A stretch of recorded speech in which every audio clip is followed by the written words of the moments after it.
अस्सलामु अलैकुम वरहमतुल्लाहि वबरकातुहू। एक छोटी सी कहानी सुनिए। अब से तकरीबन 20-25 साल पहले की बात है। मैं सदर जाने के लिए एक बस में सवार हुआ। इत्तेफाक से एक खाली सीट मिल गई। मैं उस पर बरजमान हो गया। मुझसे जो अगली सीट थी उस पर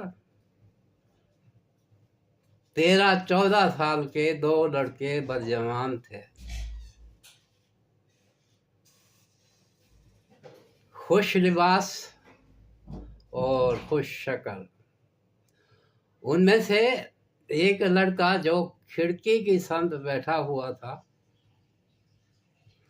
वो कमेंट्री कर रहा था। हजरात, अब हमारी बस अलमास मार्केट से गुजर रही है।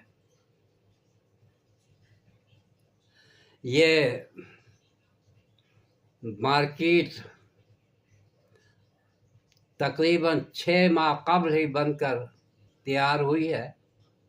इसमें ज़्यादातर रेडीमेड कपड़े की दुकानें हैं और अब हमारी बस मार्केट के बाद पीली हवेली से गुजरने के बाद गवर्नमेंट हाई स्कूल के सामने से गुजर रही है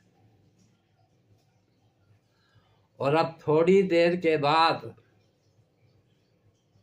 7 नंबर का बस स्टॉप आने वाला है और इम्कान है कि यहाँ से, क्योंकि इस स्टॉप पर बहुत ज़्यादा रश होता है, तो यहाँ से बहुत से लोग हमारी बस में चढ़ेंगे और ये बस खचाखच भर जाएगी। और इसके साथ ही मैं अपना माइक अब अपने दोस्त मिस्टर अनवर के हवाले करता हूँ। अब वो कमेंट्री करेंगे और इतना कहकर वो जिस जगह उसका दोस्त था उस जगह बैठ गया और वो जो दोस्त था अनवर साहब जो थे वो खिड़की की तरफ बैठ गए। अब उन्होंने कमेंट्री शुरू की। कहते हैं, जैसा कि मेरे दोस्त ने बताया कि 7 नंबर स्टॉप से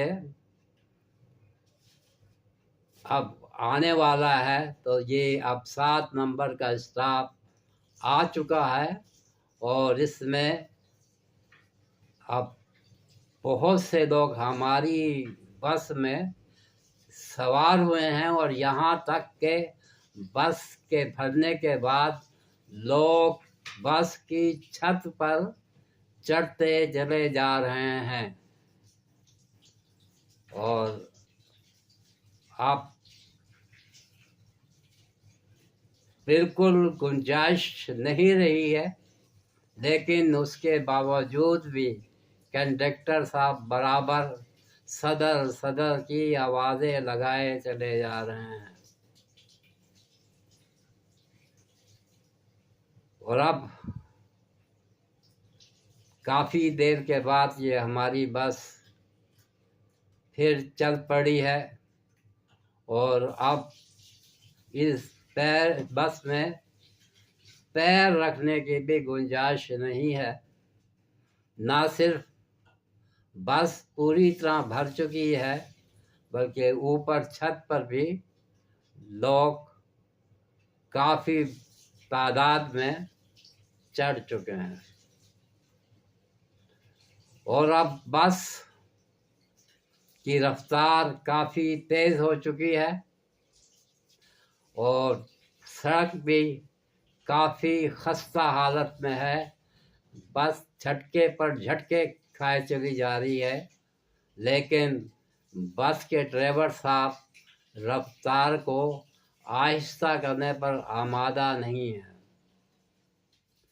और अब सामने गुलशन चौरंगी आ चुकी है और यहाँ पर हमारी बस को एक सिपाही ने रोक लिया है और इस सिपाही के पीछे भी 2-3 पुलिस वाले खड़े हैं और ये अब चालान होगा इस बस का। लेकिन फिक्र की कोई बात नहीं है, अब सिर्फ इतना होगा कि हमारे कंडक्टर साहब उसके पास जाएंगे और अपनी जेब से 1-2 नोट निकाल कर पुलिस मैन के हवाले कर देंगे और खामोशी से फिर बस में आकर बस ड्राइवर को बस चलाने की हिदायत कर देंगे। और ऐसा ही हुआ हज़रात ग्रामी, ऐसा ही हुआ है। मेरे कहने के जैसा कि मैंने कहा कि कंडक्टर की जेब से कुछ पैसे निकल कर पुलिस मैन के खामोशी से जेब में मुंतकिल हो गए और अब हमारी बस फिर आगे की तरफ रवा दवा है। कुछ इसी किस्म की कमेंट्री थी बहरहाल, जो कि मैंने अपने अल्फाज में पेश की।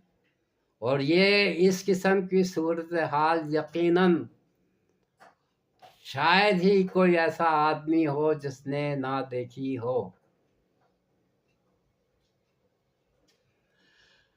पुलिस वाला तो एक बेचारा सड़क पर खड़ा होता है और वो नजरों में आ जाता है, लेकिन हमारे इस मुल्क के हर इदारे में रिश्वत का बाजार गर्म है। अब अगर किसी बिल्डिंग में 500-600 की दुकानों की गुंजाइश है और उसमें 1200 दुकानें हैं, तो उसमें अगर इजाज़त दी गई है या इजाज़त नहीं दी गई तो इसका कसूर किसका है? जाहिर है कि ऐसी हालत सिर्फ 1-2 इमारतों में नहीं है। अगर इसका ईमानदारी से तहकीक की जाए, मायना किया जाए, तो शहर की हर तीसरी-चौथी बिल्डिंग में यही सूरत हाल होगी।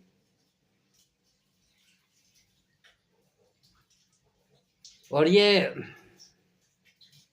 सिर्फ इस शहर की बात नहीं है, बल्कि पाकिस्तान के तकरीबन तमाम बड़े शहरों की यही सूरत हाल है।